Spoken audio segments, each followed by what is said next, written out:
Hal ini dituturkan dua sesepuh atlet bola voli, Edi Junaidi, mantan pelatih, dan Jainal Anwari, mantan pemain nasional di sela kegiatan Patepang Sono keluarga besar atlet tahun 1970 sampai dengan tahun 1990 yang berlangsung di salah satu rumah makan di Kadudampit, Kabupaten Sukabumi.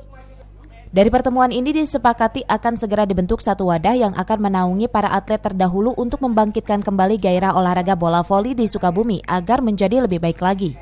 PGRI karena dia yang punya ladang. Nah, ini kalau pembinaan itu yang umurnya udah 20-30 itu sulit.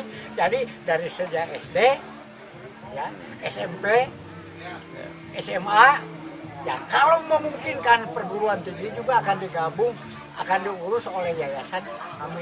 Nanti kita serahkan kepada KONI untuk negara.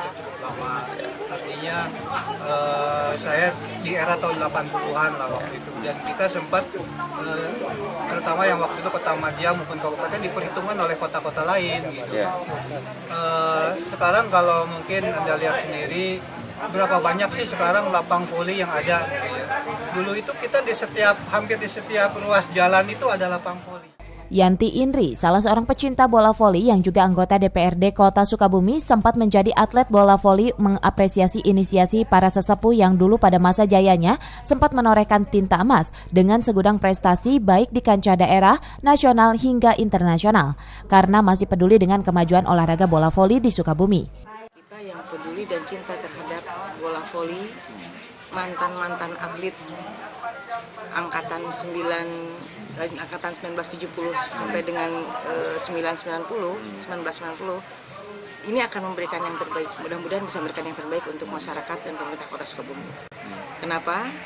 Saya merasa yakin bahwa Kota Sukabumi memiliki potensi yang sangat luar biasa. Tergabung dalam organisasi ini belum punya nama. Nanti serahkan kepada rekan sekalian namanya alat informasi itu apa. Insya Allah nanti ini sebagai figur untuk generasi yang selanjutnya. Di sini banyak ada muda-muda gitu kan. Nah inilah silaturahmi ini mempererat hubungan silaturahmi yang hadir di sini. Perkiraan yang tadinya ada 50 sekarang ada sekitar 200 orang. Dari Sukabumi, Muhammad Satiri melaporkan.